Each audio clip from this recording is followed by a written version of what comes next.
It was a week that, believe it or not, was incredibly boring, and I don't have a cool, funny intro. So no, I've got nothing. Yeah, it's very dry. Yeah, I scrolled through. For some reason, I've changed my voice 4 times through this. I've scrolled through the document, hoping to find the lead that I could intro with, and there's literally nothing good. I honestly I don't know what the title is going to be yet. Normally, I have an idea, rough idea. We'll see. 100% we'll see. We'll figure it out. We'll latch onto something and talk about it for far too long. That's true. We will. Probably something along the lines of,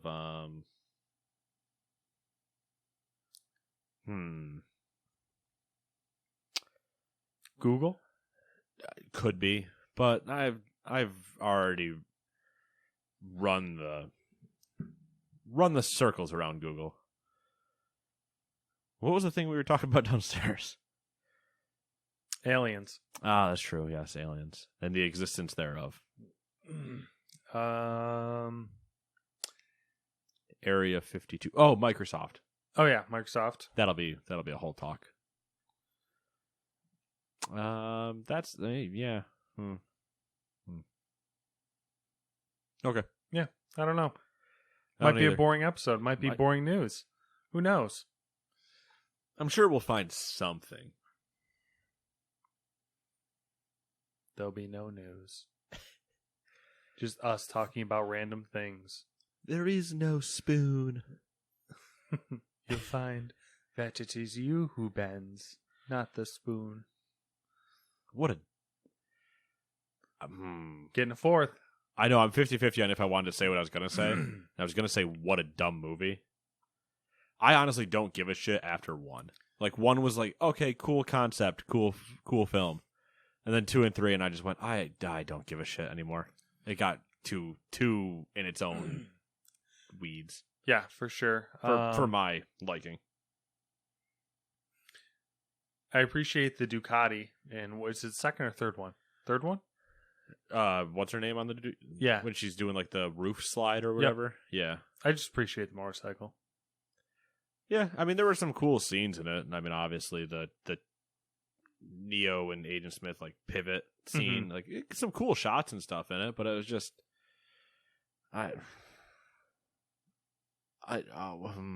overrated? Maybe. I think we need more time. More time? We're getting a 4th one. I feel like... It's been a lot of time. I feel like movies did... I feel like it was a pivot for movies. Like, how they're shot, how they're made.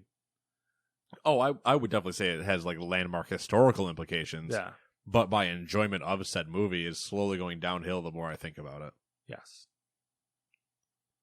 Just the first one. Yeah, first one I'm fine with, the entire thing. But then I can't bring myself to watch 2 and 3. I don't have the admiration where, like, I can look at Clone Wars and go, this is terrible, but I'm all for it. Yeah. Because it's almost memeable. What did I watch recently? Fuck. Well, we'll get to that eventually. Right, Hopefully I'll remember it. You got roughly an hour. Ballpark. Could be 3 hours. You never know. 3 hours. I get it. Ballpark joke. Baseball season. Baseball. Oh, a lot of baseball news. There is a lot of baseball news. There are a lot of baseball things. A lot of baseball. Baseball, as some friends of ours would say, not really friends, I wish they were, hot on the streets. Hot on the streets? In. Freaky in the sheets. Ooh, interesting. That is an angle that has not been explored yet. How freaky is baseball in the sheets? Things like into butt stuff? Oh, yeah, I mean... some people don't consider that freaky. Just, where can you stick the bat? Ooh, where can you stick the balls? Which end of the bat? Both. Interesting. I have more questions than answers now. What can you do with the glove? Catch. Anything. It might be too early in the podcast for me to really lean into the topic I was about to ask you. So let's actually intro this and move on. Yeah. Also, Well, how did that get? get what? Oh, you only put it around the okay. Well, normally I take the burrito blanket, Yeah, or and the you wrap put it- blanket, and I put it behind. Right. But then every time I sit on the couch, I pull it out. So Fair enough. it's kind of like It's a pull-out couch the implications. because of the implications. You have no choice on that couch if you look at it. When you really think about it. Can't tell that story later. This is the Gamercy Podcast. Welcome. I don't even know the intro anymore. You your wrote weekly it, roundup. and then you also said you were going to change it. I know, right? Your weekly roundup. 2 months of news. ago, we were a week away from video and you changing an intro, and we've thrown both of those things to the wind. That's how we roll. That is 100% how we roll. That was our gym resolution, and then we just... Anyway, continue, yes. Yeah. Your weekly roundup of news and commentary related to the video game industry and anything else that might pique our interest. Yes. Like baseball. I don't know. Clearly baseball. Baseball animes? Baseball animes. Hasn't started back up, I assume. No new season. A sad day for you. Yeah. They take a while, these animes. But do they? Yeah, man, that's... Don't they just throw them in like anime sweatshops now and pump them out? Well, they do, but they still take a while because they gotta wait for the manga. The manga. Ah, yes. Gotta wait for them to draw it and write it, and then they're like, we're gonna take this, we're gonna turn it into motion. And voice acting. Oh, voice acting. What a joy it would be. Probably one of those, like, joy if I also was doing another job type of thing. Or if my name was Troy Baker or Nolan North. Yeah. I'd be terrible at voice acting, so. I mean, I probably wouldn't be good at it either. I never did theater or anything, and I think a lot of those guys did, or have some acting background of sorts. Probably I just talk. You could do a podcast. I mean, I'll go grab a random Wikipedia page or something and start reading that. The old mic test move. Read an audiobook. Read a book and turn it into an audiobook. The thing about reading an audiobook, though, is I have to read something that's like factual if I was going to do that. Because some of them, you get some audio people that a character shows up and they try to give it a voice. Mm-hmm. Then you get some people that sound like salad fingers. Yeah. I still, every time I think of audiobooks, it's like... Rusty spoons. Exactly. On my salad fingers. Oh. Every time that I think of audiobooks, I think of The Good End, which I've experienced with The Killer Collective by Barry Eisler, and the audio, I can't remember who was reading it, but the audiobook that I had for that was great. And then I remember The Bad End, which was somebody sounded like the salad fingers person, and I couldn't listen to the book. Yeah, it is amazing. This is unbelievably terrifying. It's amazing how much of a difference the person doing the audiobook makes. Like, 100%. I wish the norm was for the author to do it. So do I, but we know for a fact there's certain ones. I wish they were like consulted though or something. Yeah. Like somebody kind of read through the book and went, okay, what about like, is this kind of what you envisioned when you were doing the person? And they're like, yeah, that's about right. And maybe they are, at least on some. And other ones, I'm sure there's probably more of a, just do whatever you're going to do. Yeah. But I would hope that whoever did the salad fingers one heard it and went, no. And they're like, well, we did it anyway. And you're like, fine. Well, if you don't want to listen to audiobooks. Salad fingers. Or salad fingers. Or salad fingers. There's always new releases. Things like the Harvest Moon. New release number 1, Harvest Moon One World on the Switch. Number 2, Maquette. I hope that's right and it's not Maquette. I would assume it was Maquette, but I don't think it really matters because I don't know. I mean, Marquette is the college. Yeah. But it's off by one letter, obviously, and that says Maquette for the PC, PS5, and PS4. But from now on, that will be known as Maquette. Okay, Maquette. Like machete? Maquette. I like it. Number 3, Monster Jam Steel Titans 2 for the PC, PS4, Xbox One, Switch, and Stadia. Number 4, Yakuza Like a Dragon for the PS5. Number 5, Sir Lovelot for the PC, PS5, PS4, Xbox One, and the Switch. Number 6, oh no, I didn't look this up. Genosia,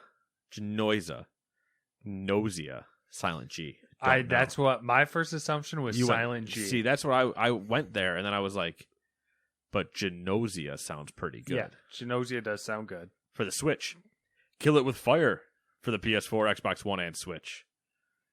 We've talked about Kill It With Fire before. Do you remember that game? No. That was the one where there's like bugs and spiders in the room, and you just blow the entire house away, essentially, in order to kill the one spider. Sounds like a good game.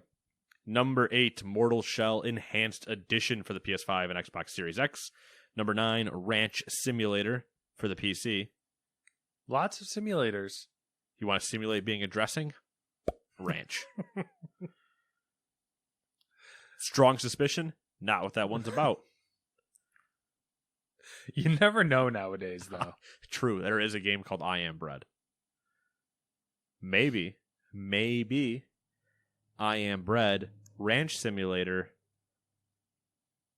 I can't think of an actual decent sounding connection that doesn't make me actually gag. Because I don't think ranch and bread go really together.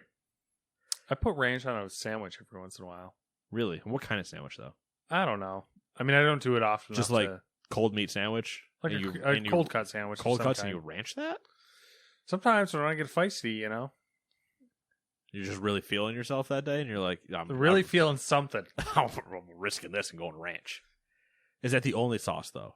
Like the only, I say sauce, not really sauce. Is that the only condiment? Condiment, yeah. Yeah. Usually. Like you're not putting mayo and ranch on there. No, usually just ranch. All right. That's more acceptable, but I like. Yeah. You ever tried shaving with Miracle Whip? Shaving with what? It's a Pete Holmes joke. He's like, I live alone. I can do whatever I want. Start shaving with Miracle Whip. You'll be surprised how far you get. You'll be like, zesty. It's frightening. He's like, but on the downside, I choke on my soup. I die alone. Number 10 in games that came out this week. Anton Ball Deluxe for the PC. And number 11, 2 Point Hospital Jumbo Edition for the PS4, Xbox One, and the Switch. Jumbo. 2 Point Hospital. Still, that's I think the second time in 2 weeks I've called it out now. I believe last week was DLC. Still kicking. It's a fun game. If you like hospital simulators and people becoming light bulbs for heads because they have a case of lightheadedness. Ooh, top shelf comedy. There's also one where they turn into Freddie Mercury, but I don't remember what that one's called. No, it's not AIDS. Oh. I could see this. I could see the tires start spinning, and it was just a matter of time before I could beat you to your own joke. Freddie Mercury. Are you sure though?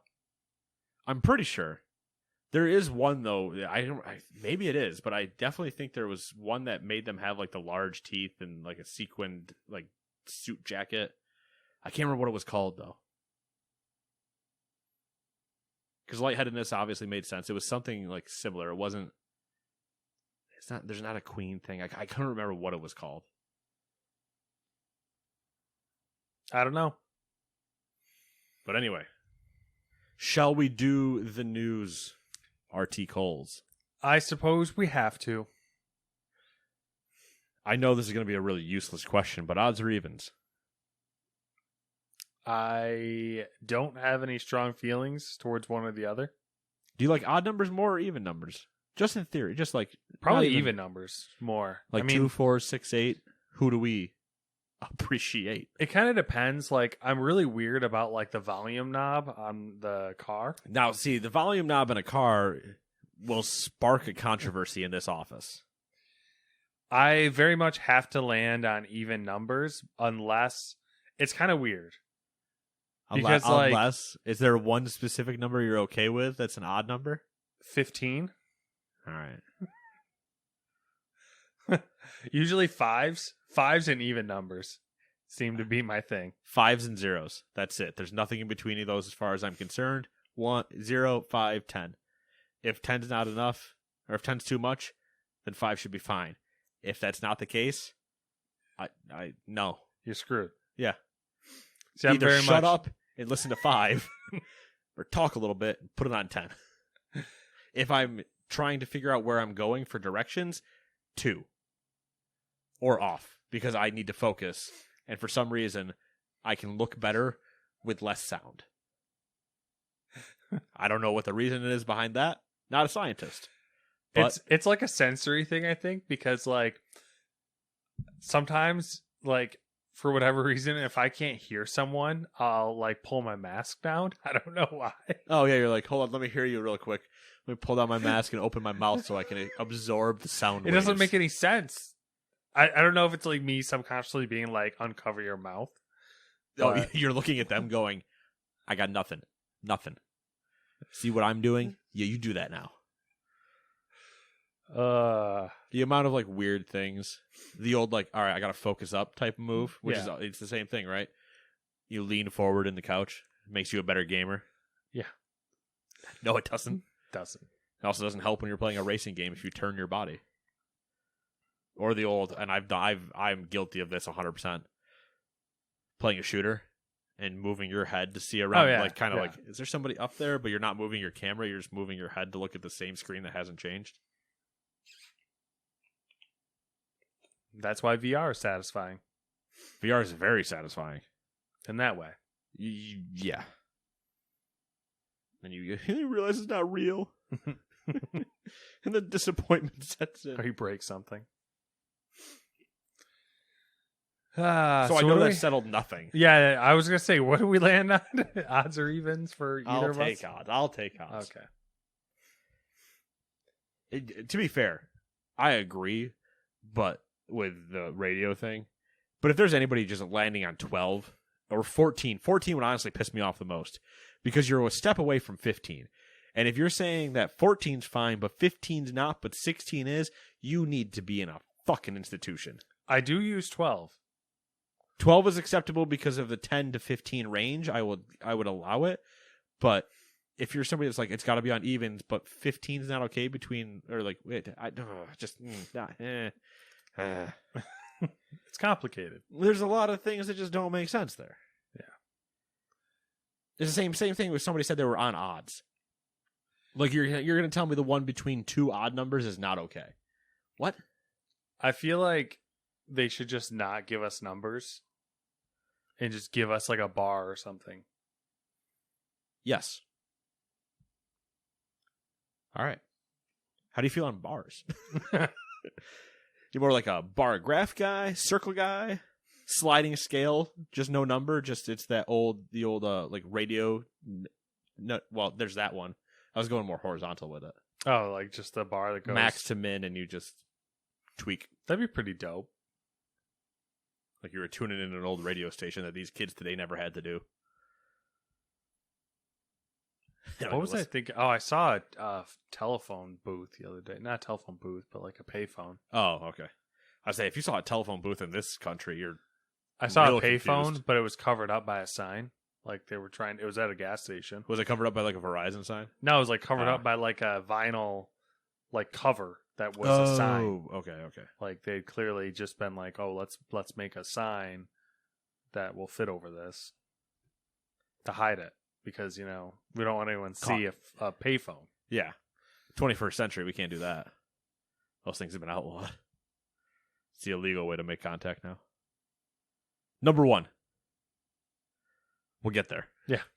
Valve announced that it is stopping development of Artifact. In a blog post, the Artifact team says that while it has accomplished most of its game side goals with the Artifact 2.0 beta, it hasn't managed to get enough active players to justify further development. After its launch in 2018, the original Artifact received criticism for its monetization, including paid card packs and a marketplace where users could buy and sell individual cards. Both versions of Artifact, the original aka Classic, and the 2.0 reboot, now called Foundry, will be kept online and made available for free to everyone on Steam, free of microtransactions or purchases.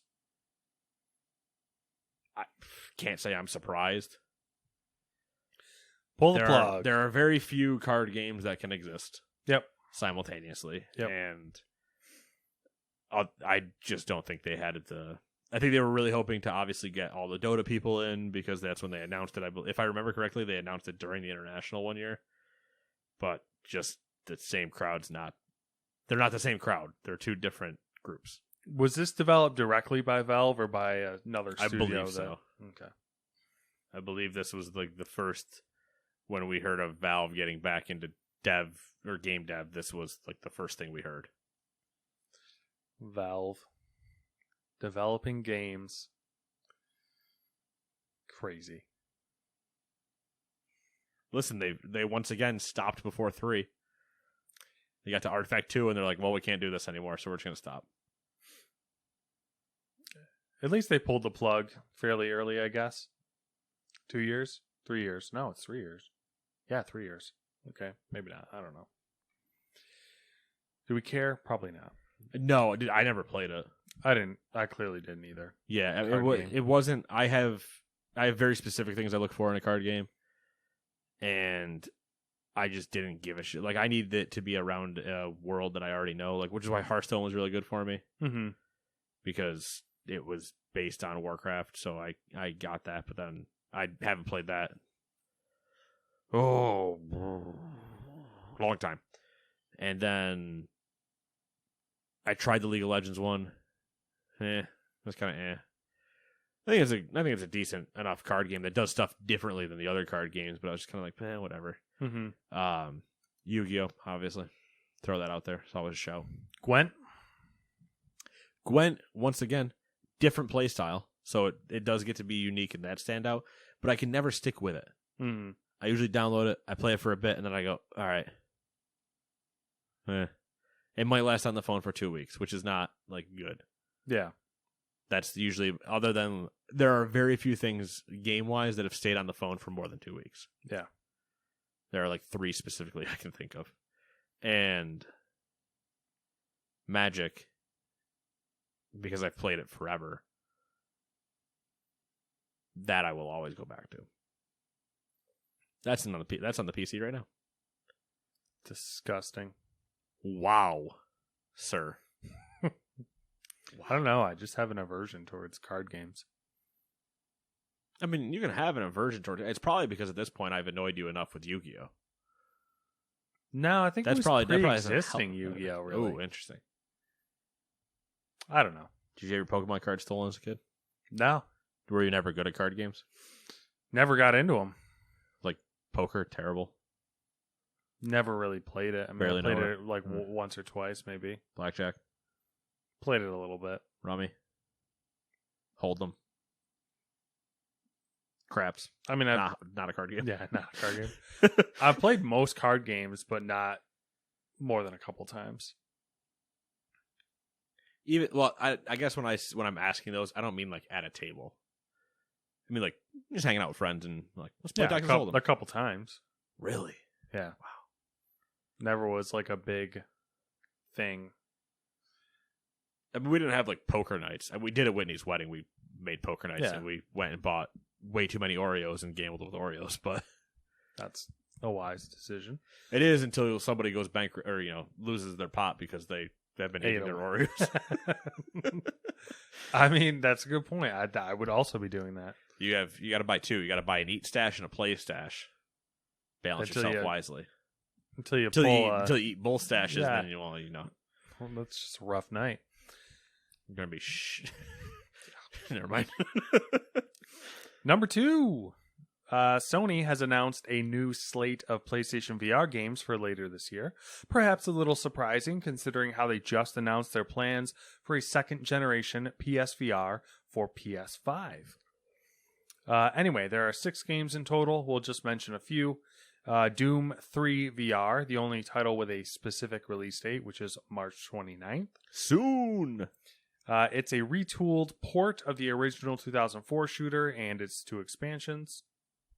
After the Fall, which is from the creator of Arizona Sunshine, a popular zombie VR shooter.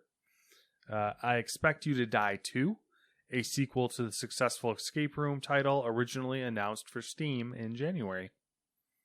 Cool. Yeah. Then a couple others that are pre-existing games that are just being ported essentially to the PSVR, similar to I Expect You to Die 2, I guess. Yeah, I mean, I Expect You to Die is a fun game, so makes sense for bringing the second one over as well. Yeah. And Arizona Sunshine is like probably one of the top 5 VR games on PC, I think. Huh. Do you know what the other 4 are? Half-Life Alyx, Boneworks, Always forget about Boneworks. Sword and Sorcery, I think, is pretty popular. Interesting. You're at 4. There's one obvious one that I'm really forgetting. I'm hoping it's Super Hot. Oh, yeah, Super Hot's... Well, actually, I don't know. I don't know if Super Hot's up there. I feel like it's not, and it angers me. I don't know. There's probably... But I'm not... Well, I guess I should say one of the more popular, like... I'm going to use this term extremely loosely, but take into context that it's VR, Arizona Sunshine would be like one of VR's like AAA titles. Actually, the Walking Dead game is another one. That's the other one. A pillar of VR. Yeah. Saints and Sinners, I think, is what the Walking Dead game's called. That sounds right. It's actually surprisingly good, I guess. The one Walking Dead game that is. Yeah. Unlike the show. Should have been. Never mind. That's not going to be a good thought. It's just going to get worse. Number 3. Nintendo has released a software update for its Wii U console. What year is it?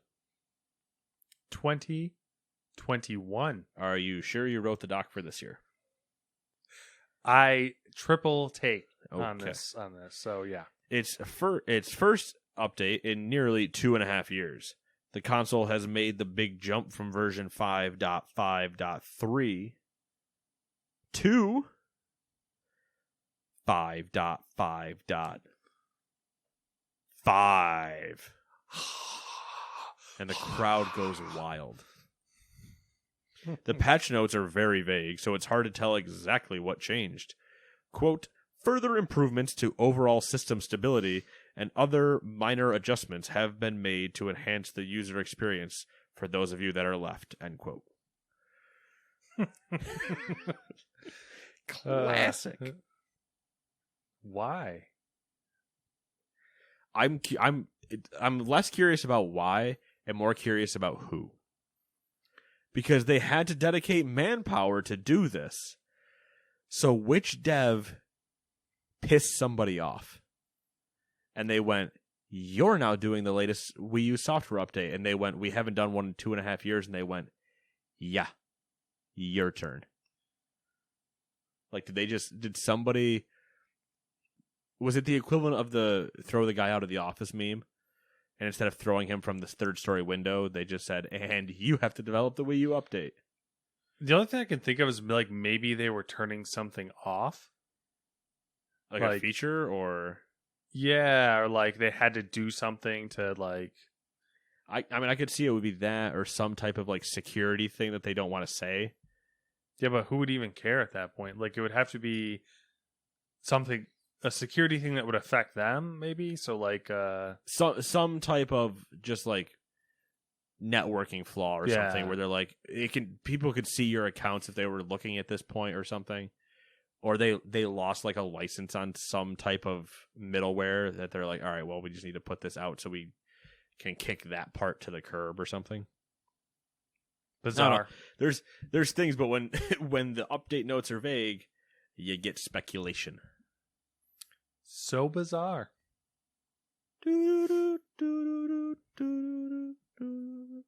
How bizarre. Number 4. I wish I knew any other lyric to that song. Same. I've heard it. I've heard it more than enough. I'm but not I need a subtitles. lyric person. Well, I need subtitles. Yeah, I'm not a lyrics person. I'm a lyric person to some extent. One of my favorite lyrics. I don't know if I can do this, actually. To the windows, to the walls. Till the sweat. Drop down my balls. Y'all skeet, skeet, skeet. How that song exists is unbelievable to me.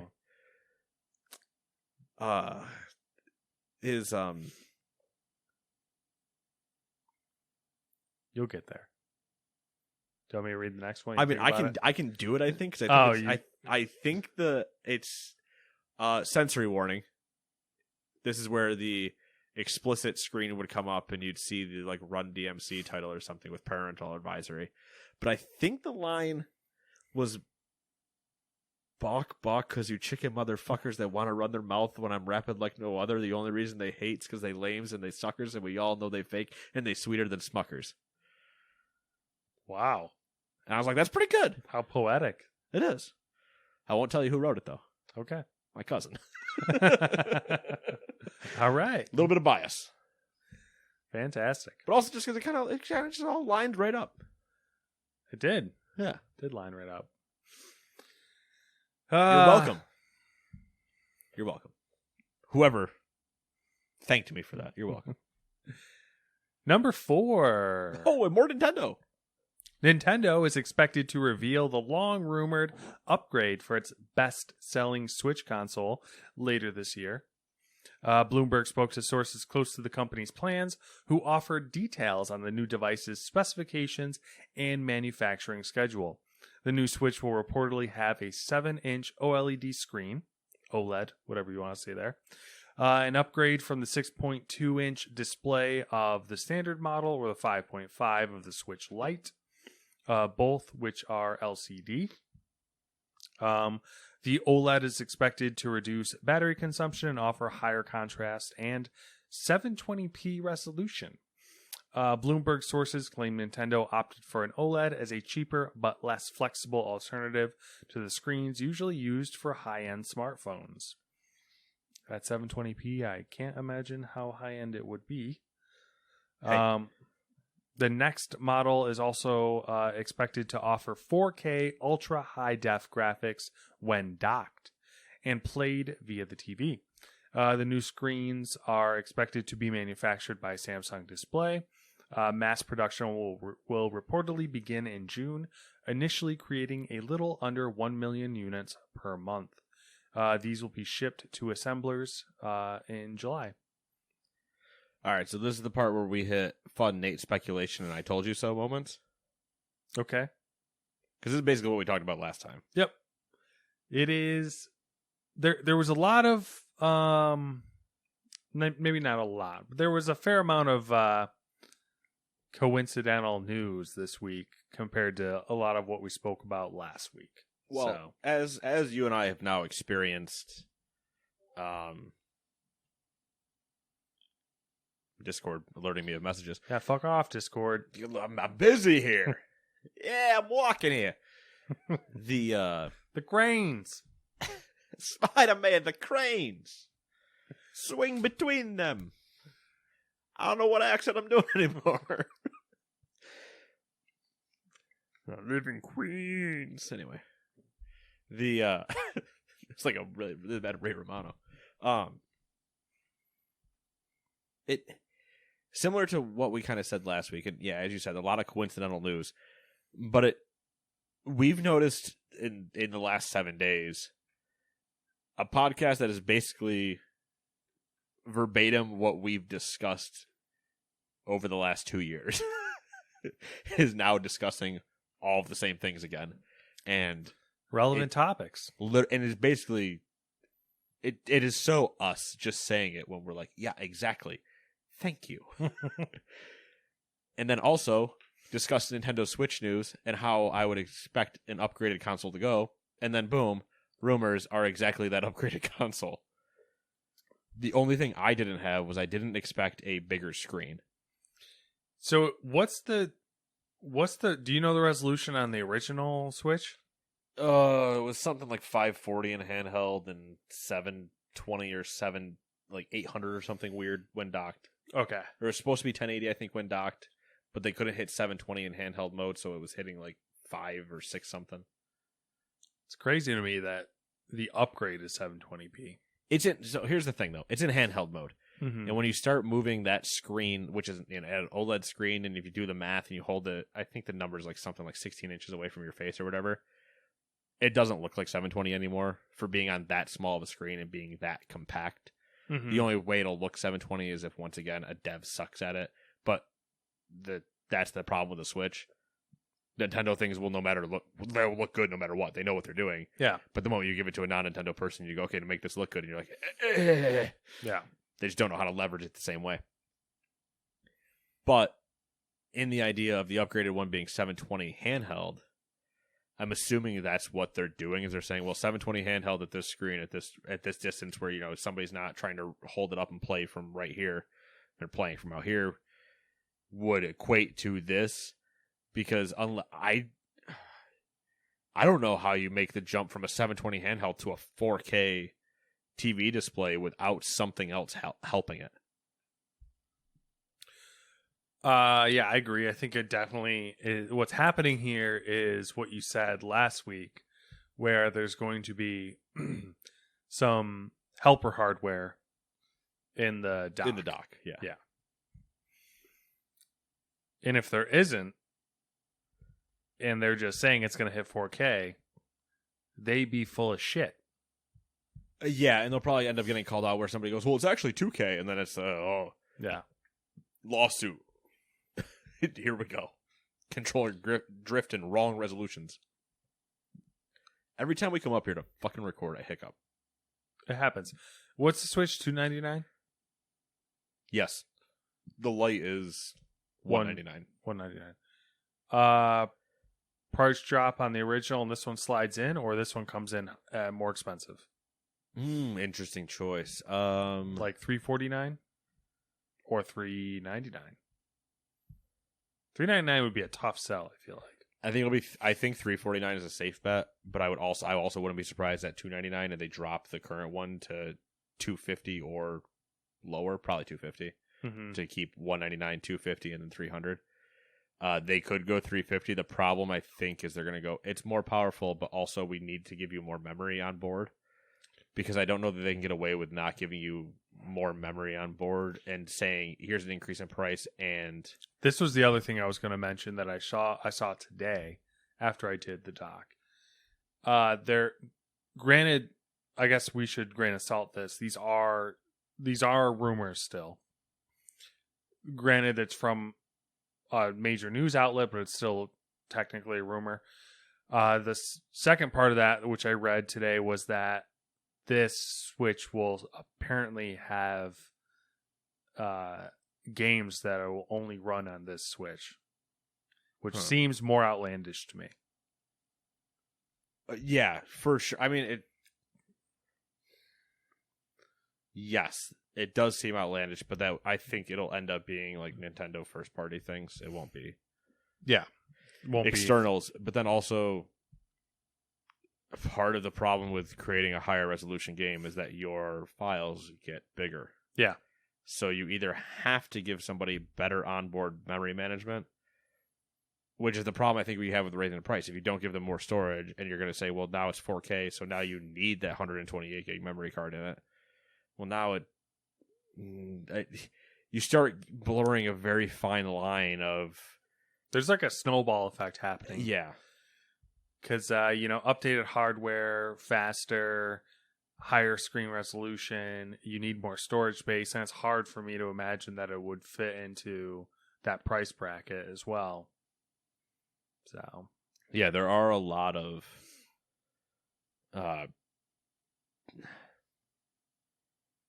things, or whatever you want to say, that go into all of that. Because then you got to buy new, the Joy-Cons the same all the way across. I assume they would be. But if it's a bigger screen, what does that mean for the size of the Joy-Cons? Yeah. Unless they're Does it's it- OLED, so they could reduce the bezel, I guess. But even in reducing the bezel, the diagonal's bigger. It's a 6.2 to a 7.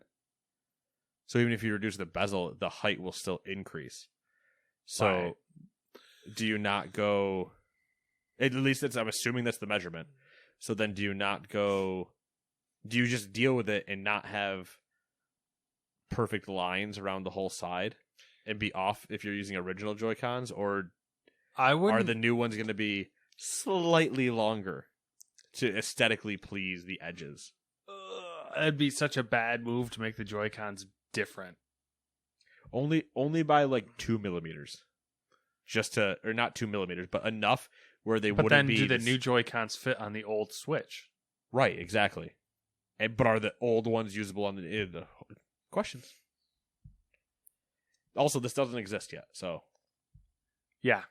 But I guess in retrospect, it would make sense for a it's midlife, so you'd expect a refresh. We would, but also the Wii and Wii U were not midlife refreshes.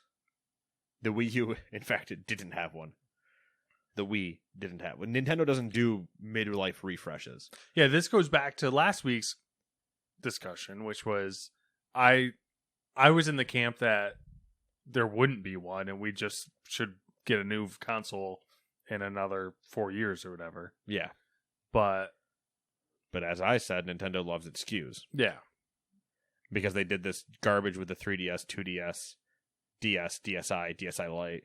Yep. So I guess it comes down to handheld approach or traditional console. And it's a console with a handheld approach. So is the way it sounds. So it's a console with a handheld approach. Because they won't call it a handheld. No. Number 5. I would take a dock upgrade with regular Switch. Interesting. I wonder if they can't do that because of the way that things have to talk to each other. I wonder if that's not an option for them. I could totally see that. If it was an option, though, I feel like that would be a good. I feel like it would be a much better idea. I agree that you just take your standard Switch. They give you a dock that now allows you to output 4K to your TV. Like your handheld stays the same. Yeah. The handheld image doesn't look that bad. Yeah, it's the TV that would upset people. Yeah, it would be really benefit for people. Yeah. Number 5. Sony Interactive Entertainment announced that it will stop offering TV shows and movies on the PlayStation Store. Quote, SIE head of video business Vanessa Lee said in a post on the PlayStation blog, double quote, we've seen tremendous growth from PlayStation fans using subscription-based and ad-based entertainment streaming services on our consoles. With this shift in customer behavior, we have decided to no longer offer movie and TV purchases and rentals through PlayStation Store as of August 31st, 2021. Double end quote. Those who have already purchased movies or TV shows will still be able to watch them on demand after that date. Makes sense. They can cross it off their list of things to worry about and worry about other things now. Yeah. I appreciate the new, well, it's not really new anymore, but Sony's willingness to cut the fat. Well, they've already eliminated every TV. This officially kills every TV aspect they had. Yeah. PlayStation Food's gone. Whatever else I'm thinking of, gone. Buying it on the store, gone. Just means they don't have to worry about it. Nice. And now they get to blame somebody else if something goes wrong. Like, oh, Netflix doesn't. Well, let's talk Netflix. Not my problem. You remember the Xbox 360 and the PS3? How like they were billing them as like media consoles? Yeah, all-in-one media consoles. Remember the Xbox One? Yeah. Xbox One launch, which with the TV, so bad, so bad. And it started with the Windows 8 OS, so it was all tile based and garbage. Yep. And then we come full circle, and we're at the PS5 and Xbox One X, and they're like hardcore game consoles. Yeah. So classic. because that and like at the time, smart TVs weren't really they hadn't permeated the system like they have now. And also everything that they wanted to do, a Chromecast, a Fire TV, a Roku, or whatever, Roku Ultra, whatever they're called, Apple TV, smart TVs on their own, all do it better. Yeah. So... Yeah, which is mind-blowing to me. Like, it's only weird for me. It's only weird for me because of who I am, that I have a smart TV downstairs, but I have a Fire TV plugged into it. But that's just because I have security problems. Well, not problems, concerns. Because I know what I'm looking at. The other part of that, too, though, is that smart TVs have come so far in such a small amount of time. Like, the first few iterations they weren't $7,000 anymore either. Yeah. And, like, the smart TV component in a lot of the early TVs were just, like, unusable. Oh, yeah, they were terrible. But you also... like you said... They were terrible, and you had to reach price-wise for them. Now, if you try to buy not a smart TV, it's actually harder to find. Yeah, I don't even think you could find one anymore. Right. It's much harder to not buy a smart TV than it was to buy a smart TV. Craziness. Because like when I was looking for the one downstairs, I didn't want to buy a smart TV. Yeah. But I just don't have that option. Unless I wanted to risk doing what I don't like doing, which is order a TV online. Yeah. No. Even then, I'm sure you probably would have been charged through the fucking nose for it. I would have been charged absolutely through the nose, and then it would have shown up broken. It 100% would have shown up with a ding somewhere in the box that looked like somebody drove a forklift through it. That would have been like, great. Waste of time. Guarantee this thing has a clip somewhere near the bottom of it. Pull it out of the box, and of course, you're like, oh, it only caught this styrofoam, and then you realize there's a giant dent in the bottom. Yeah. Crazy. Do you remember that one that took the pallet jack leg straight through the thing that we found? There was just a pallet jack fork-sized hole in the bottom of one of our TV boxes. It was like, oh, which one of you dumbasses managed to do this one? So many. I swear it's how it came off the truck. You better hope it is. Number 6. Electronic Arts is pausing Need for Speed development as it moves Criterion over to help EA and EA Dice. You all right there, Shatner? No, I'm fucking having a stroke. You Shatnered that whole sentence. I'm having a stroke. As it moves over to help. Anyways, over to help EA Dice finish this fall's upcoming Battlefield game. Laura Mealy, EA's Mealy? I fucking don't know, man. Mealy? I'm going with Mealy. Laura Mealy, EA's chief studios officer, told Polygon that the next Need for Speed game will be postponed for a year. It might just be Meal. Could be. And that with current working conditions due to COVID-19 and the recent acquisition of Codemasters, reassigning Criterion was a rational call. Electronic Arts confirmed in a statement that Need for Speed is now targeting fiscal year 2023, with Codemasters' next racing game arriving in fiscal 2022. Mealy said DICE Los Angeles, which is under the lead of Respawn Entertainment's Vince Zampella, is also working on the development of the next Battlefield, primarily working on its live service components. Does any of that scare you? No. Is all of this par for the course? No.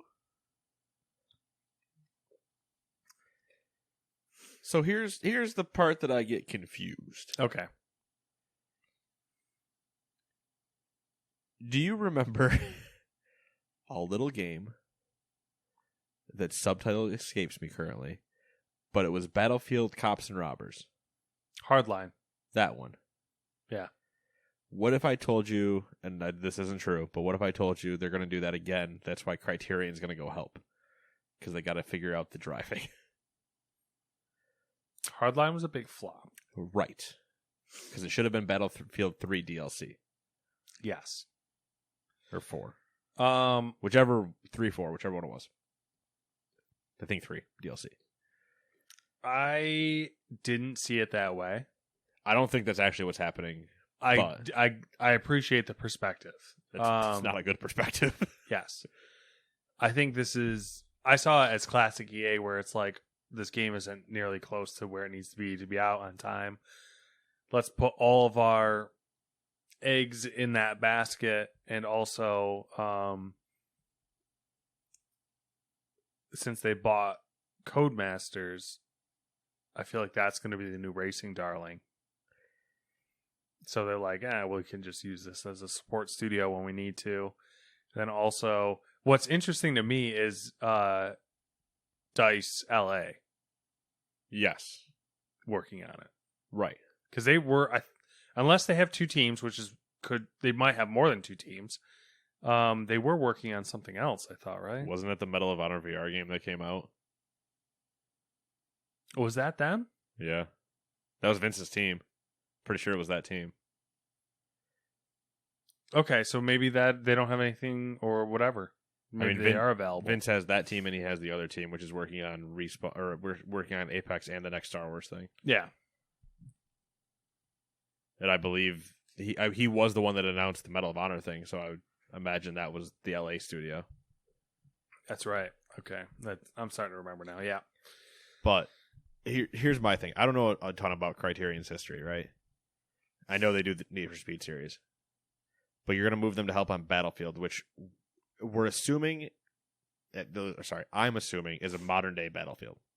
I think we're done with going old. I think we're going modern day now. Because they've been removed from it for enough time. Have we seen any of the new Battlefield at all? No. Normally we would get something in like April to May. They would do their teaser, which is usually around the same time Call of Duty does their little teaser.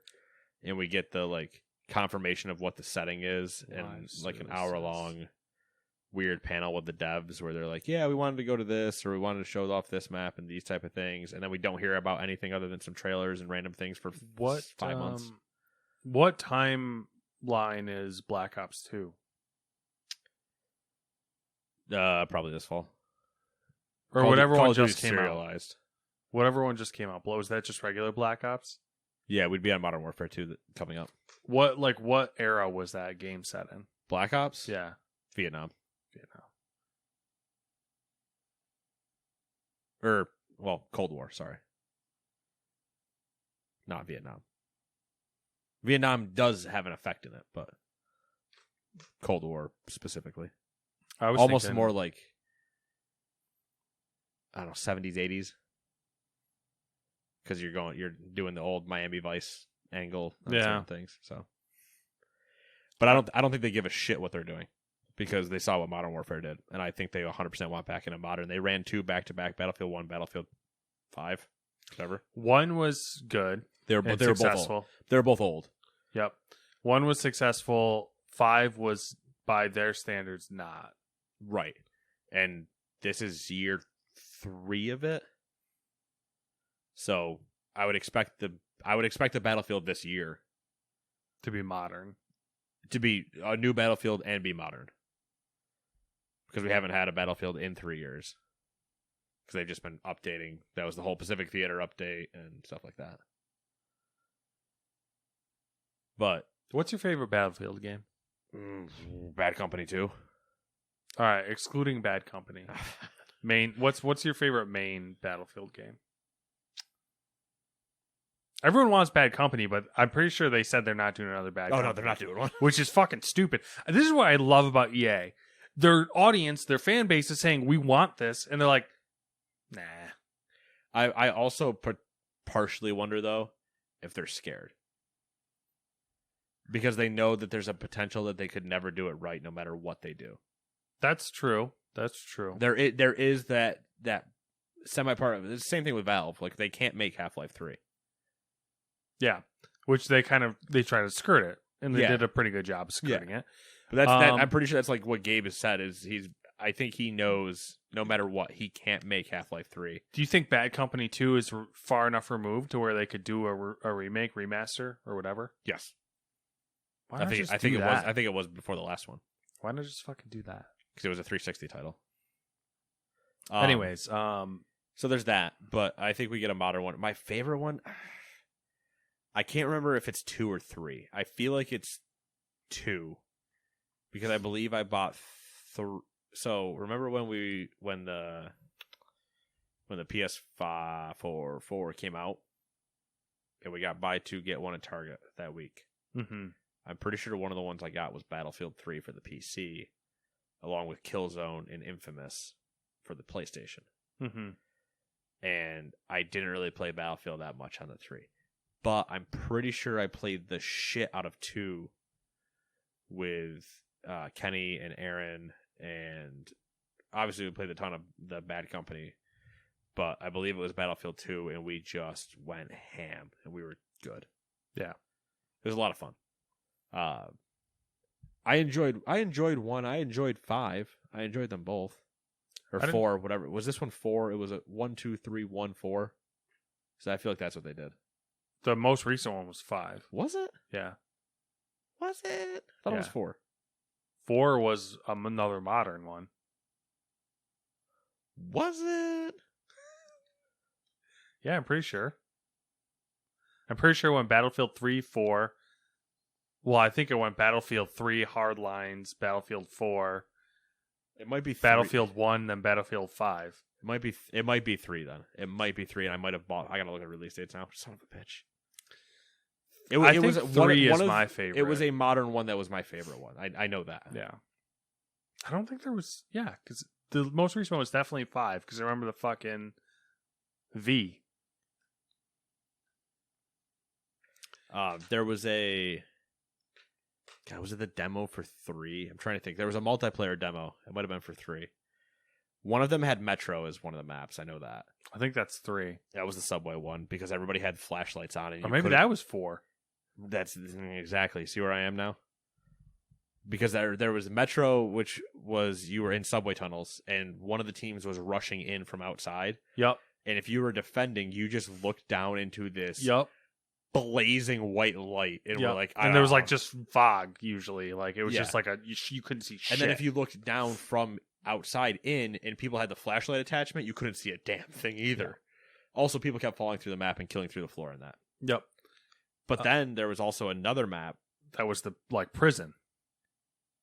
No. Okay, maybe. There was one that was like a prison kind of. That was like it was small, underground, and closed kind of, and there's a huge like tower and not tower, but like a huge like thing in the middle that you could like actually destroy if you sat there long enough. It was like a circular thing.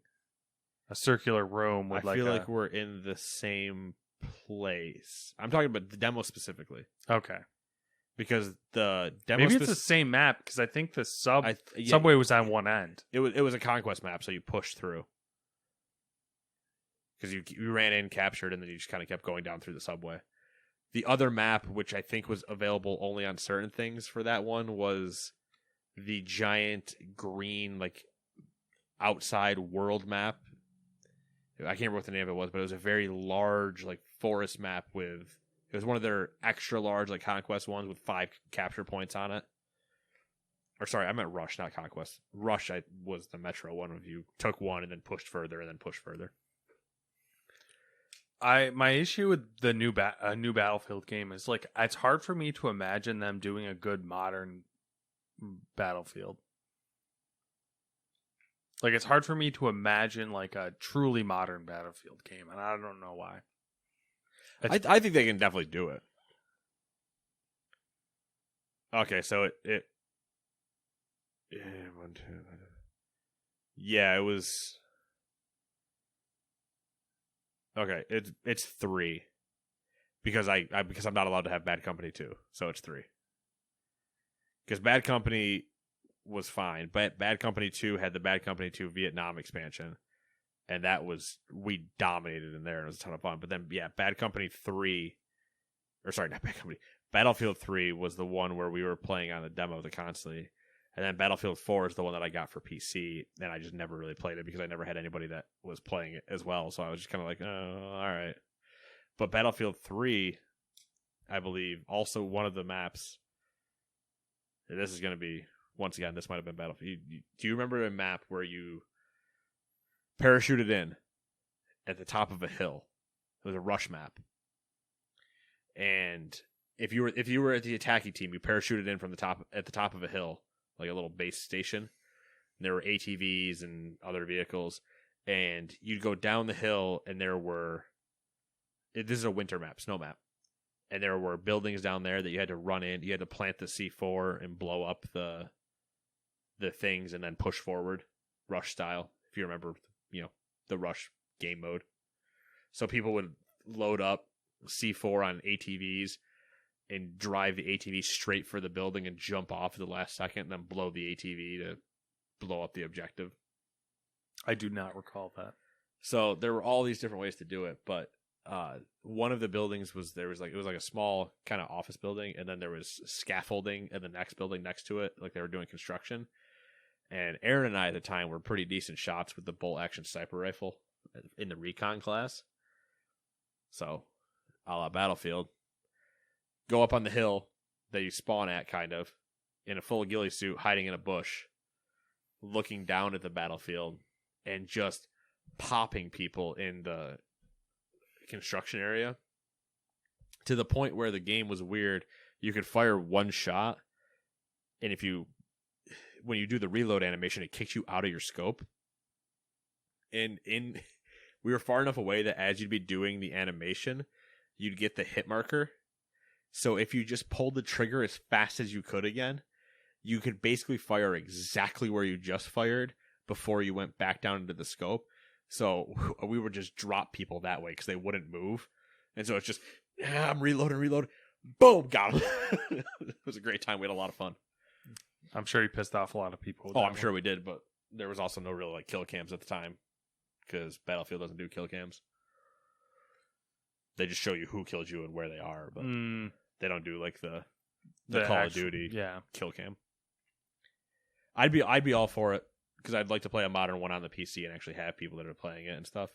Because I've played the last two ones on PC, and I've enjoyed them both on PC. But when I first played that modern one, I was like, there's nobody here. I'm all alone. I don't like this. I don't like it. It was also kind of, I believe, my first foray into PC shooting, kind of. I had been playing other things like Diablo and World of Warcraft and stuff like that, obviously, but I hadn't switched over to trying to play a shooter on PC yet.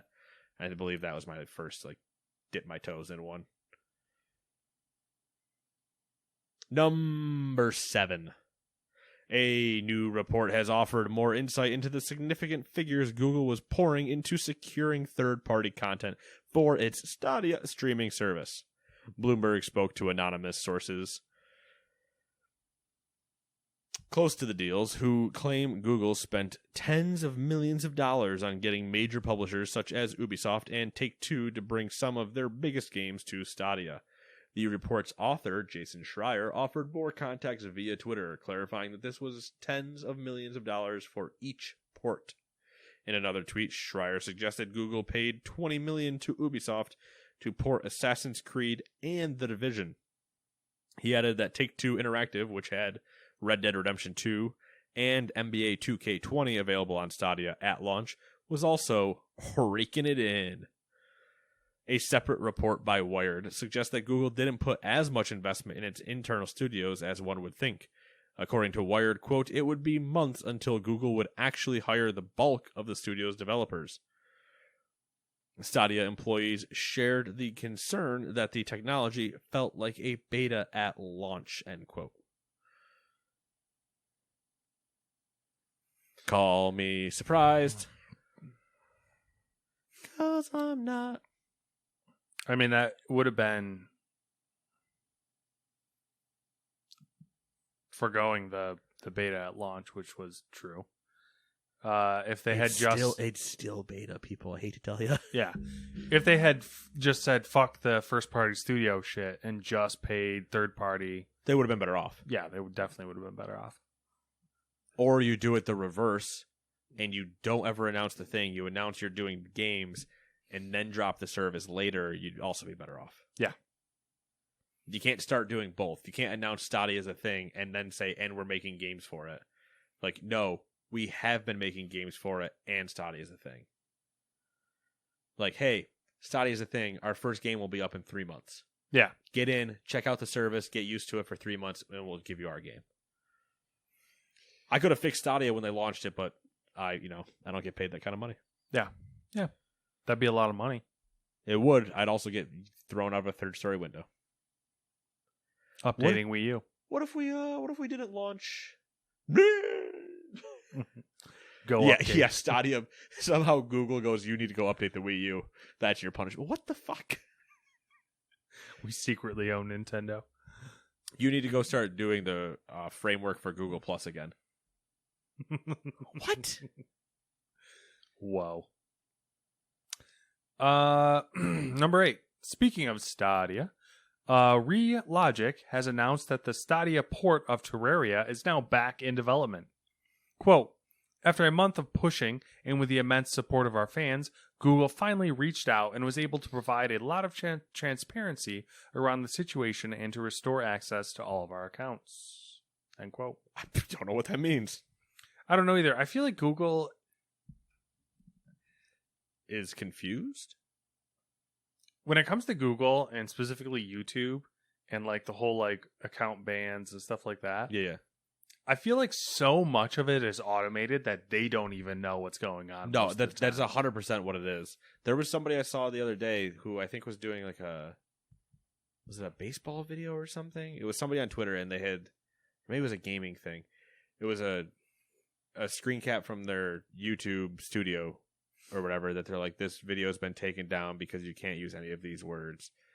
N-word, C-word, F-word, any of those like offensive things. Like, and he's like, there's none of that in any of the video. I have no idea what you're talking about or what you think. More importantly, what you think I said.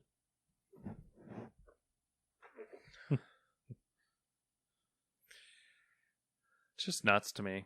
Like, half the time something happens and they're just like, there's nothing. You don't hear anything until later on. They're like, oh. Yeah, and it's like, there's no way a human reviewed this video, because those don't exist in there. And there's also no way I'm probably going to get a review, because Google just tries to automate everything to the nth degree, which, mind you, they kind of need to for how big YouTube is.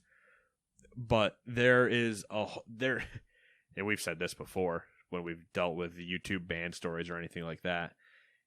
You can automate to the nth degree, but you need to have a very large human team ready to answer when it goes wrong. Yeah. Because certain things, now that people make a living on YouTube, you can't wait. You need to just go immediately, like as fast as you can, within a 72-hour turnaround. Somebody opens a case, they go watch the video and go, "You're right, that doesn't have anything in that. Checked. Move on." Yep. And when I say a 72-hour window, I'm talking multiple teams working around a 72-hour clock. There's a lot of hours in this world, and Google is global, goddammit. There's no reason for 24 hours not to be, like, for their services to not always be going. I'm sure they're probably like, oh, we want regional things or whatever, like English speakers to watch English videos. Obviously, that makes sense or whatever. But there's just, like, so many things that could easily be done. Anyway. It's crazy. Is it mine? I believe so. Sorry, I got attacked by a cat. Yeah, that's you. That's you, you beautiful furball. Number 9, Naughty Dog's The Last of Us Part 2 is up for 13 awards at this year's BAFTAs, the largest number for a single game since the event started in 2004. I'm assuming the previous record was probably held by The Last of Us. Sony Interactive Entertainment should end up having a good night at the BAFTAs. Sucker Punch's Ghost of Tsushima received 10 nominations. Insomniac's Marvel Spider-Man. Oh my god. Miles Morales got 7. Media Molecules Dreams got 7. And Sumo Digital Sackboy: A Big Adventure got 4. The nominees for Best Game are Animal Crossing: New Horizons, Ghost of Tsushima, Hades, Half-Life Alyx, Spider-Man Miles Morales, and The Last of Us Part 2. The BAFTA Awards will be live streamed on March 25th. I somehow ignored 17 words in that last sentence and just ran through it. Good old live edit. I just read through it and then I looked at the words. I was like, I didn't say any of that. A A lot of things in the BAFTA. A lot of things. A lot of Sony things. Can't say I'm surprised. They had a solid year. Some of it surprises me. I don't know about Dreams getting 7 nominations. Yeah, but remember the BAFTAs are closer to like DICE, so they get real imaginative and shit. And you're like, oh yeah, Dreams is imaginative, but also Dreams is just like a game engine, so I really don't know what you're looking at there. But also, Miles Morales as Game of the Year or Best Game. A big shout there. Not what I would have said. No. Especially good game. If you look at the competition, like Animal Crossing, Hades, Half-Life, yep. I'm glad to see that in there. Even The Last of Us, Ghost of Tsushima should win, I think. I would say Half-Life Alyx, but I think realistically Ghost of Tsushima should win. But Last of Us is going to win. Yeah, for sure. It's just what happens. Mm-hmm. Unfortunately. Number 10. Epic. We can only be right so many times, Matt, before the world tells us we're wrong. And then we once again say, you're wrong? I mean, I'm rarely right, so. That's not true. You're on a podcast with me. Therefore, you're mostly right. I don't think...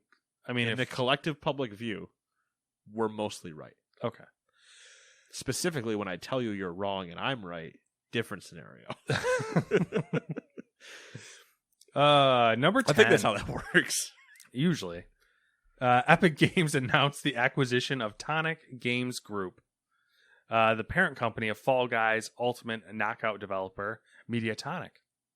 In addition to Mediatonic, Tonic Games Group includes 42 games. I totally skipped over a whole sentence. Tonic Game Group includes publishing label The Irregular Corporation and startup studio 42 Games. Terms of the deal were not disclosed. Epic said it won't be pulling Fall Guys from any storefronts and, quote, will continue to invest in making the game a great experience for players across platforms, end quote. Cool. Epic Games. I mean, we'll be interested to see because I really haven't seen much Fall Guys anything lately. So, all right, so they're going to take Fortnite, they're going to take Fall Guys, put them together, and they're going to smush them together. Can't wait to see all the Fortnite weekend events when it's Fall Guys maps they have to just run through. Yep. Number 11, class action lawsuit news. Live at 11.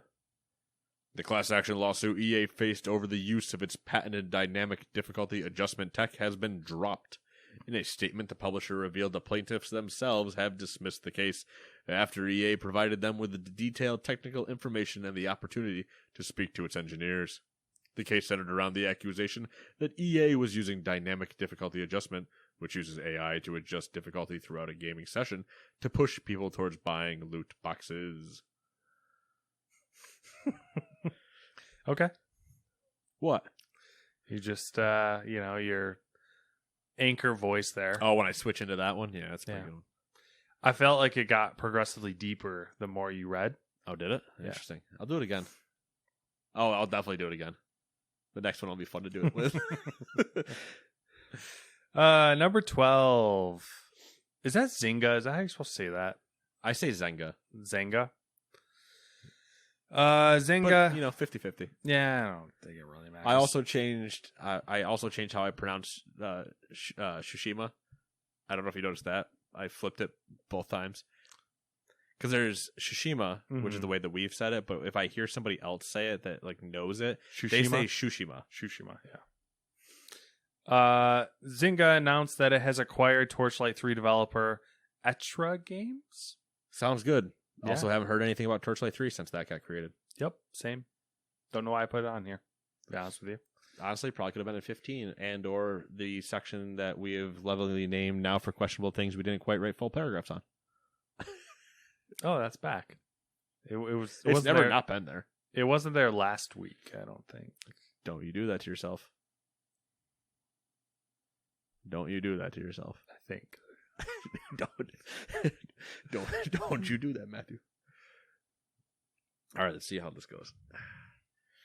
Number 13. There's some crazy shit going on between the publisher and the developer of the Sinking City. I think we may have talked about the drama from the initial release, but there's still gas getting poured on the fire. Here's the TLDR. The Sinking City developer Frogwares has said the version of its game currently on Steam was not made by Frogwares and alleges that it was pirated by the publisher. Frogwares had to issue a DMCA takedown in order for its own game to be removed from the store. Publisher Nacon accuses Frogwares of, quote, sabotaging our investments. Why are you getting... Why did I start getting southern? And acting in bad faith. Why? I noticed it right as I was getting into sabotaging our investments. And you were doing it earlier as well. It started a little bit, and I was like, okay, taking a turn here. I heard it a little bit earlier, and I tried to recorrect, but then the moment it was like, and they accused Frogware of sabotaging our investments. So, like the regional reporter for NPR in Texas sounds like that. Yeah, and that's what you wrote. I was like, well, this is weird. Also, because you wrote that one with actual like personal takes the entire time, so I think that's what kind of killed me. Is I started doing a personal thing more than just a true news read. Yeah. But yeah, that was weird. The series of events for this situation. It was so weird because I saw that there were the articles that came out saying, like the Sinking City developer doesn't want you to buy its game. Yeah, and I was like, wow, that's not a YouTube clickbait title at all. And then you read it and it's like, oh, they really don't. And then I'm looking at it a little bit more and I'm like, oh yeah, they don't want it because somebody's literally trying to steal money from them. Yeah. And then I saw that they had to issue a DMCA takedown for their own game and went, well, if that doesn't prove this shit's not broken, I don't know what does. What a shit show. Do you want to talk about the next one or no?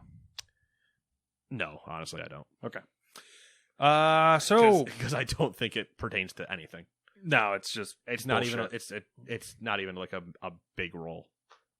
Like what things to watch and discuss that we've made a list of. Microsoft released, announced, shown their debuted. That's a good way to do it. Microsoft Mesh, which is a AR platform for development and you guys like Iron Man research. There you go. It's basically early Iron Man. You get to wear a sweet glove. Yep. Well, or that one weird bone-looking glove that person was wearing. Yep.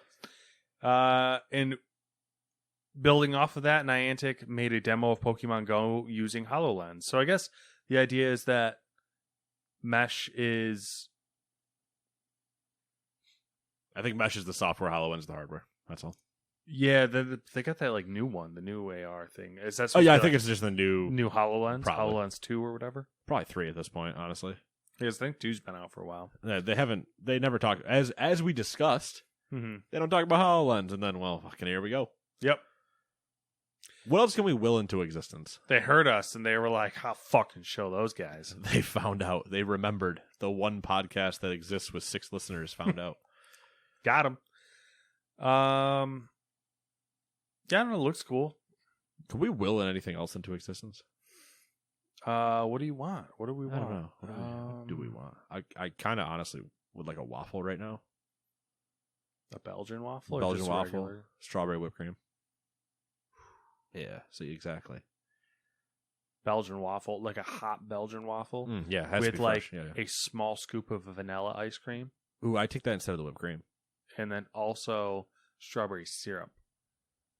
Only if it also has strawberries and strawberry syrup. I do want some actual fruit. Or actually, you know what? If I would do strawberries, but then like real maple syrup with the vanilla ice cream and the hot waffle, like that authentic maple syrup. No, I agree.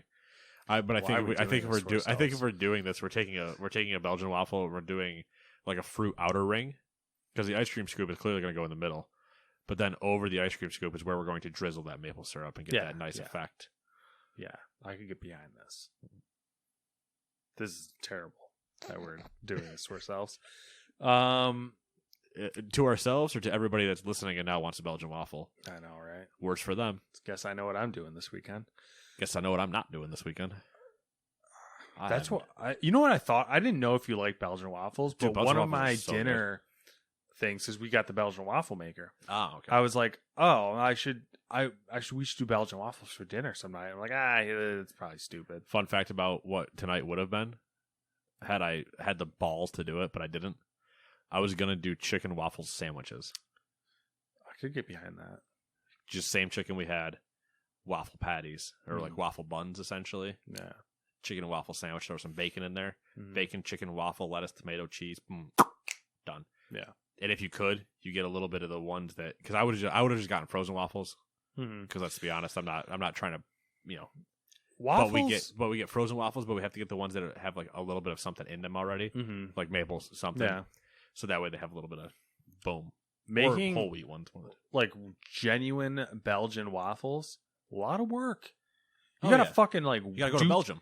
Yeah, you gotta do like genuine whipping. Like you have to create foam. Oh, interesting. Yeah, I've never made a Belgian waffle. I have made Belgian waffles a couple times because we got the Belgian waffle maker. Really nice, like it a lot. And then I was like looking up how to make Belgian waffles, and I was like, oh, this is like a lot of work. I'm just gonna fake this. Like, is there a way to fake this? And of course, the internet's got an answer for you. So that's nice. You know where you could make Belgian waffles though? Microsoft Mesh. That's true. Cool way to bring that one back. Neat.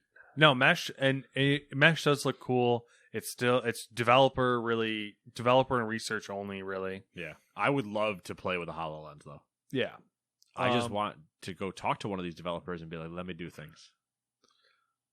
I will be your test dummy. I don't know. What do you like?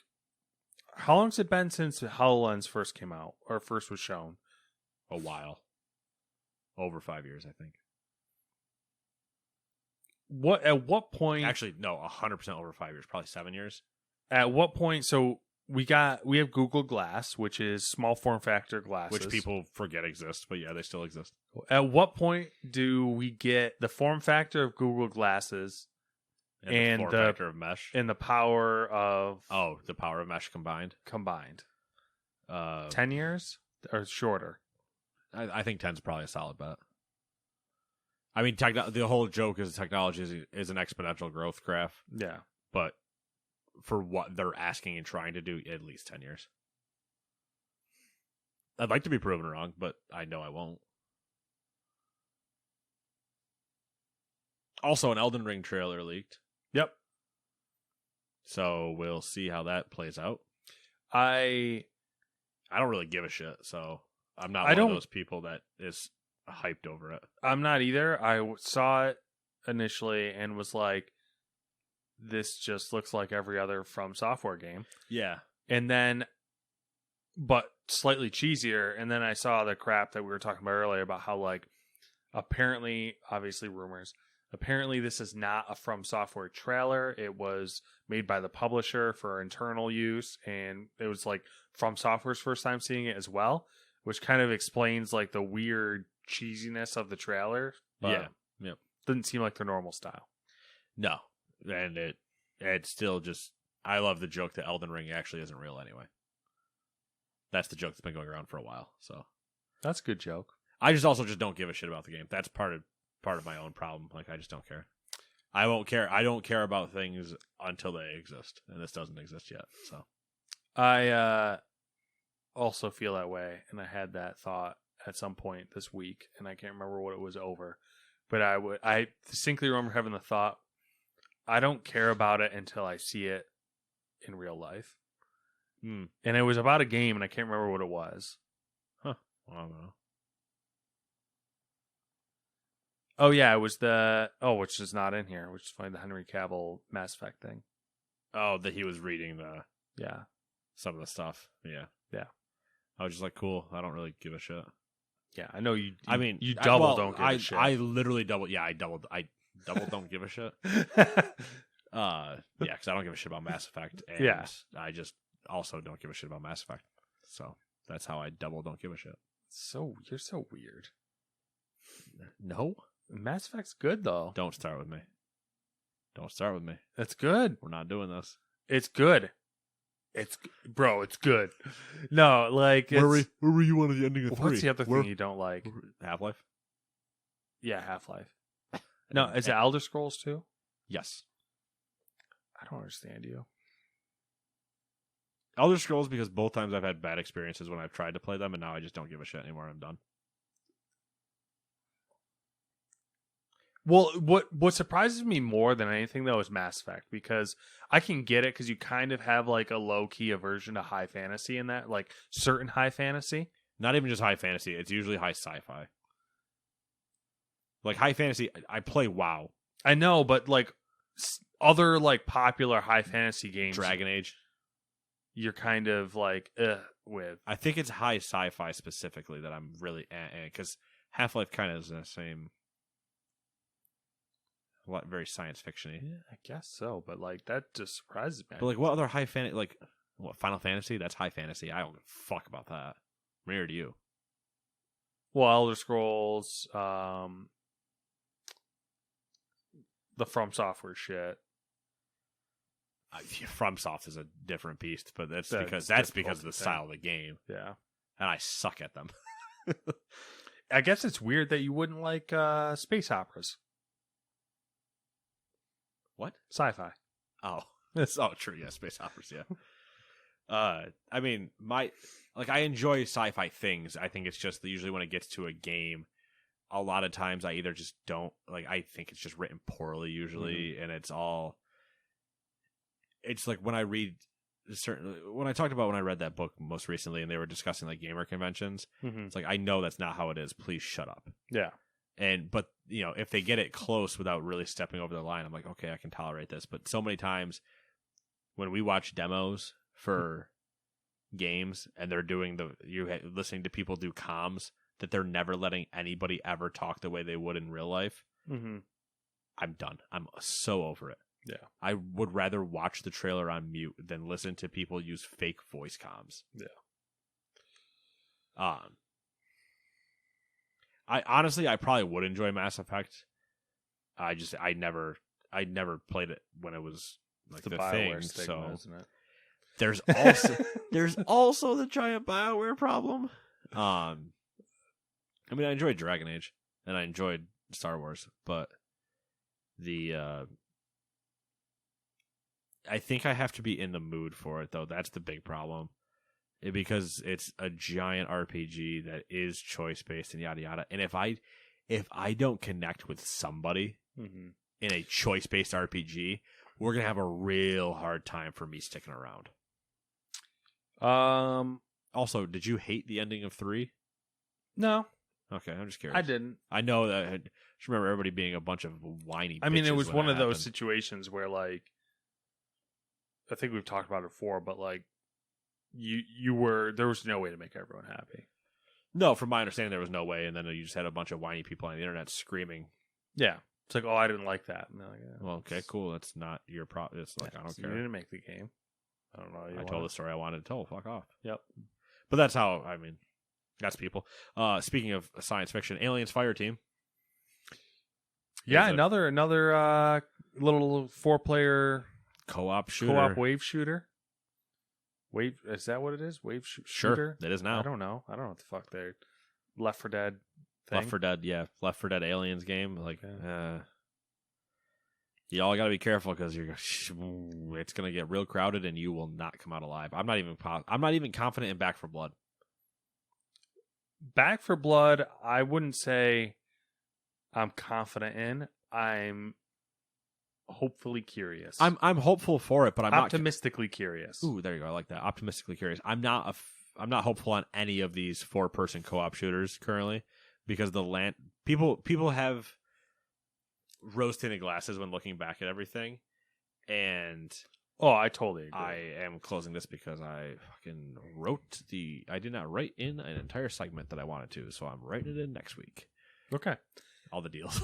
But people look back with rose-tinted glasses and don't realize the entire landscape has changed, and I don't think they work anymore. That's my they angle. don't work for the longevity of them. Yeah. They get the nice month splash, and then That's my angle as well. We were watching a little bit of the footage, and the game visually looks decent, okay. Not crazy, but it looks all right. Looks modern enough. looks like what I would expect from a modern Aliens title. Yes. But like the build of the world, the mechanics, the gameplay is so mediocre. It looks like it existed, I don't know, 5 years ago. Yeah. Which is my issue with those style of games, is no one has modernized them. And I don't know if you can. You probably can, but no one has modernized it. I think part of it is going to come to least common denominator. Because I'm betting it's going to be a PS5, Xbox Series title, and Xbox One, PS4 title. Yeah, for sure. Because they can't afford to alienate people. Mm-hmm. Because alien, get it? Joke. They need the money that is an option of, the potential money, when what you and I both want is people to cut the damn cord and move forward with game development. Yeah. So we can actually get, like you're saying, when there's those spitters and every other Left 4 Dead enemy that was in there, the juggernauts and the witches. Be really funny if there was just a witch at some point in there. Just an alien in the corner crying. Ripley in the corner crying. Just attracting aliens. Honestly, it's not far off from the entire movie. But that happening, and the spitters doing their thing, and like you were saying with the acid, like that should be like eroding things and making like bad things happen. Like not just there should be some sort of like it's a green pool on the ground. Yeah, there should be some sort of like level development going on there. Yeah, I want to see more levolution. Yeah, there we go. Battlefield tie-in. Yeah, levolution. Nothing better when that giant crane falls over the exact same way every single time. Or that giant building coming down the same way every time. Ah, man, Hardline, right? Just remember the Hardline trailer with the crane. Oh, God, what a time. Anyway, and MLB The Show 21 coming out April 20th. Announced it's officially having Stadium Creator. I'm excited. I've wanted it for years. Ever since I could do it in MVP Baseball 04 and 05. Seems to be people are thrilled about it, excited for it. Seems pretty deep as well, at least in the trailer. Customize wall heights and distances, and I'm just going to make like a bunch of random pockets that are 5 feet deeper than everywhere else, and then make my wall a bunch of triangles. I like it, like teeth. Yeah. Potentially impale your outfielder if he tries to rob a home run from me. That's what you get. You might have caught the ball, but your arm's stuck on the ledge. Or just like, I don't know, have a giant wall, which wouldn't really be that Can exciting. I draw a penis? A penis-shaped field? No, penis-shaped wall. Like just randomly in the wall, there's just a part that comes up a little bit, then goes up a lot, then comes down, then goes just down a little bit more. I'm sure you can. I wonder if you can alter the diamond at all, like the base paths and stuff. If they're going to let you do that, or if they're just going to be like, that has to stay the same. If they do, I hope it would just be like a determination of, do you want like an all grass field, like there's no dirt type of thing, or something like that. I would love them to have a lot of mowing options for the outfield. So you could do designs. Yeah, let me custom design a mowing path in like an Etch-a-Sketch. Just literally make it like an Etch-a-Sketch. So it's just me going an entire Etch-a-Sketch and see what people do. Yeah. I'm intrigued. Yeah, I think it'll be cool. And they said you could share them online. Mm-hmm. So I'm even more pumped for that, just to see what somebody that is clearly much better than me make and take and say, I did this, even though it is reminiscent of the like Predator golf course or something, and like the jungle golf courses in the golf games and stuff. Oh yeah, those ones are quite insane in the membrane, crazy insane, got no brain. What have you been up to the last 7 days? What the fuck did we watch? We watched something. It doesn't matter. Whatever. Oh yeah, I subscribed to HBO Max, so we have the HBO shows. That's exciting. All about that South Park. Have not watched South Park. I know. I don't ever expect you to. Oh, we watched Chernobyl. That's what we watched. Oh, nice. Oh, that's right, because she hadn't watched Chernobyl. She hadn't watched Chernobyl, so we watched Chernobyl. We're watching Samurai Jack right now. Ah, finally. Maybe you'll play the game. All the Godzilla movies are on there, except for the first of the new Godzillas. King of the Monsters? Or the one before that? The one before it. Godzilla. Yep. Godzilla. And I was like, oh, I'm going to catch up so we can watch the new one. I wanted to say Godzilla 3D, but because the new one's on there. The new one? Yep. Versus Kong? Yep. It comes out at the end of the month? It's coming out. It's dropping on HBO Max. Day and date. So I was like, oh, let me catch up. And I went to go look for the first one. We need to do this together. Couldn't find it. I want so badly. What are you doing this weekend? Can we sit down and at least watch Godzilla King of the Monsters together? Probably. So you can witness my pain. Yeah. Because I watched that alone and I was not drunk or inebriated in any sense. Stone sober working when I discussed this in the summer. And it is a fucking trip. Well, there's that to look forward to. I mean, it's no, two people fighting inside of a diorama, picking up the other monster and throwing it through a table. So many of those. They're so good. What else have I been doing? I started playing WoW again, like World of Warcraft. Dangerous. Not World of Warships. The other WoW. The other WoW. So we'll see how long that lasts. You want my over-under bet?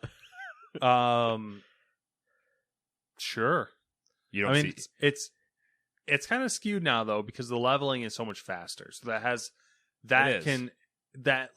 a more chance to keep me in. But who knows? You'll only really slow once you hit 50. Which makes sense because your new expansion. Yeah.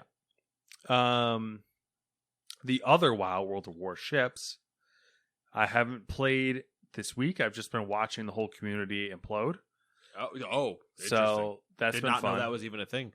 Yeah, I just tried to think of something with another WoW abbreviation or an acronym. Yeah, so much drama, it's ridiculous. In the LBC. Yep. That's it for what I've been doing. My mom has gone nuts. She has gone nuts. Is nuts. She love your mother. She found Samantha's baby registry online, which hadn't been posted yet. Found it by her own means. Yeah. And just started ordering shit. Which the baby registry was not like finalized. Samantha was still like picking things out. So we ordered the stroller before anyone else could as like a thing because we wanted a fancy stroller. Yeah, you want there's certain things that you do want specifically. We didn't want anyone to buy it because it was very expensive. So we bought it ourselves. Then a second one showed up. No. The crib showed up. Mattress showed up. Did she ever say anything or did it just... She did not. Samantha found out because the registry itself alerts you. Alerted her that people were buying things. And so that's been interesting. Dude, some parents, like when they get the chance to become grandparent, go ham. My mom's got this thing because she already has grandkids. My brother has 2 kids. I think because I don't know if it's because I'm the baby, Yeah. Or if no matter what, you'll always be the baby. She's going extra ham. So that's interesting. That's all I got going on though. It'll wear off in about year 2. Hopefully. But she's got to get you through those first 2 years where she's like, "Her so precious." I'm just concerned because that, and then Samantha, who's basically been baby crazy from birth. That's a long time to be baby crazy. She's also just like losing her shit. So, well, when you need the escape, you have it. I don't think it'll matter. There's probably a tracker implanted on me somewheres. Yeah, it wouldn't matter if there was. Like, she wouldn't know where you went. Yeah, it's true. It's true. True. What have you been up to? Nothing with babies. Good for you. Keep it that way. No. Nothing with babies. Nothing with other people. Me, myself, and I playing World of Warcraft. Sounds like the life. The best anti-baby device I have. World of Warcraft. And this podcast. We did manage to kill heroic Congratulations. Thank you. You and your guild. Clap. Me and my guild. Yes, clap. Very proud of them for achieving what at points I was convinced would not happen. At least not happen this week. The joke was, would we get it before the new patch comes out? Because obviously that is your deadline to get what we were trying to get, which is called ahead of the curve. Mm-hmm. And I was like, we might get it like the month before. And my guess is that the new patch doesn't hit until either late May or June. So does the new patch bring more things? It brings the next raid and stuff like that. Oh, so it brings another raid. Yeah. So then we start into that raid. But it was good. It was a good time. We did bring in 4 random people just to give some help because we were going to need some bonus damage and healing, and we pulled right up until our final pull of the night, Wednesday night, our first raid night of the week. And right before the final pull, one of the randoms had to leave for whatever reason, so he left, and literally the next pull we killed it. So, sucks to be that guy.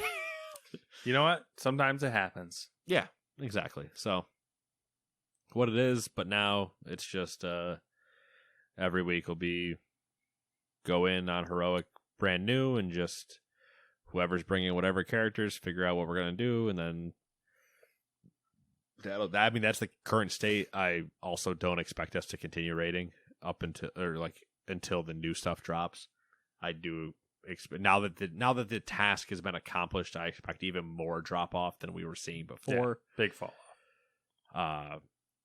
With few exceptions, obviously I don't go anywhere. I have about 5 other people that I know won't go anywhere, but it's just a typical life cycle. We're kind of in a lull right now. Decent sized patch does drop next Tuesday. Of just a lot of changes are coming, a lot of tuning and stuff like that. So that's the one where we get the Valor upgrade. I don't know if we've discussed this on a podcast or not, but there are things I don't need to cover it here, but I can cover it. I can at least tell you afterwards. So yeah, that's really been it. It's just been that and me. It was me trying to do that this week, and then I just got caught up with a lot of work stuff too during the week, where it was like, I can't actually just sit around and do nothing this week. I have to do things. Woe is me.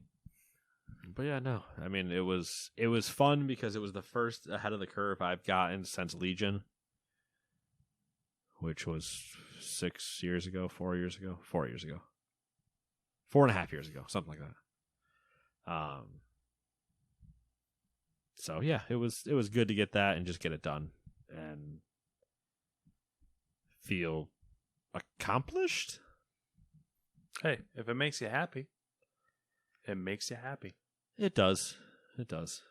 But yeah, all right. Well, that's all I got. I'm good. Even with that, we went longer than last week. I don't think it helps. I think it hinders. Yeah, I think it makes it worse. Because then, if you want it to help, you gotta put it up an hour up. Right. Yeah. I think because that's with the the thing. 2 hours, we can do 2 hours. Yeah. I think with 1 hour, it keeps us a little bit more. We'll try 1 hour next week. Yeah. We'll see how that goes. In case you're curious, we have a timer up in the office trying to keep us on track, and we put it to 2 hours. That was a mistake. But we'll see you guys next week when we try to be slightly shorter. Bye-bye.